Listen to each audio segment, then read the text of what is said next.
श्री प्रकाश जी भट्ट हमारे शिव कुमार जी के ही परिवार में भाई हैं और अहमदाबाद में इनका बड़ा कारोबार है।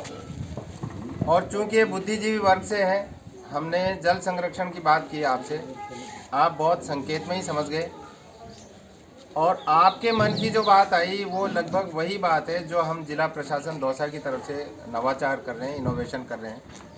और अभी बात ही बातों में आपने ये निर्णय भी लिया और ये सलाह भी ली अपने लोगों के साथ। मुझे लगता है कि लगभग पक्का मानस आप बना चुके हैं कि इनके यहाँ जो प्राचीन कुआं है जानी में, उस प्राचीन कुएं में हर छत का पानी पाइपों के जरिए ले जाके बरसात का साफ सुथरा पानी, उस पानी को संग्रहित करवाएं। मैं मेरे दौसा ज़िले की जनता को ये निवेदन करना चाहता हूँ कि ऐसे भामाशाह अपने परिवार से, अपने धंधे से, व्यवसाय से आगे बढ़ के ठीक इसी तरह से सोचें, विचार करें जैसा प्रकाश जी ने हमारी क्षणिक मुलाकात से इस बात को समझ लिया और सहयोग के लिए भी आपने आश्वासन दिया। मित्रों, ये पूर्णतया जनहित का काम है, परोपकार का काम है। और सबसे अच्छी बात यह है कि इनका परिवार तो अहमदाबाद रहता है, यहाँ ये नियमित रूप से नहीं रहते, लेकिन इनको लगा कि मुझे परमात्मा ने सब कुछ दिया है, बहुत कुछ दिया है, तो मैं मेरे परिवार के लिए, मेरे कुटुंब के लिए, मेरी ढाणी के लिए, मेरी जन्मभूमि के लिए, मेरे पूर्वजों की भूमि के लिए मुझे कुछ करना चाहिए। और मैं चाहूँगा ऐसे पवित्र विचार आपके जो हैं वो आप स्वयं अपने मुखारबिंद से कहें। थैंक यू गुरुजी। मैं गुरुजी का तहे दिल से शुक्रगुजार हूँ कि वो इन्हें यहाँ पर आए और मेरे अंकल जी का स्वागत किया, इसलिए हम सब आपके बहुत ऋणी हैं। और आपने जो एक सेवा का काम आपने हाथ में लिया है, ये बहुत ही परोपकार का काम है।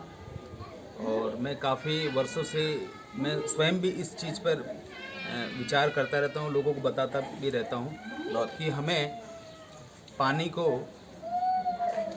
जैसे हम लोग घर के अंदर घी यूज़ करते हैं, वैसे ही पानी का सदुपयोग घी की तरह करना चाहिए।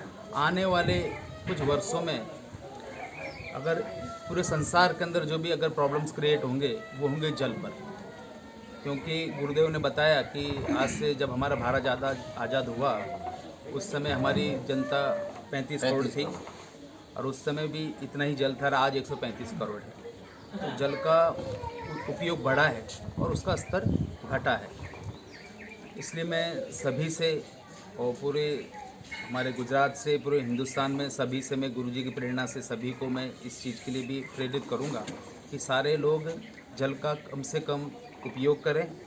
और जैसे गुरुजी ने बताया कि जो भी पानी निकल रहा है वो आसपास के, अगर आप शहर में रह रहे हैं तो एक ऐसा कुंड बनाएं आप कि, या जैसा आपकी पानी की टंकी होती है उसमें वापस वो जल जाना चाहिए, ताकि वो जल हमको इन फ्यूचर हमारे बच्चों के लिए, आने वाले बच्चों के लिए वो जल हम यूज़ कर सकें। क्योंकि गुरुजी की प्रेरणा से मैं इस मेरे गांव के अंदर जितने भी घर हैं इनको मैं गुरुजी ने जैसा बताया पाइप से कनेक्शन करके और हमारे जो पुराना कुआं है उसके अंदर मैं काम चालू करूंगा। और इस प्रेरणा से मैं प्रेरणा के लिए गुरुजी को बहुत बहुत आभार व्यक्त करता हूं। धन्यवाद सर।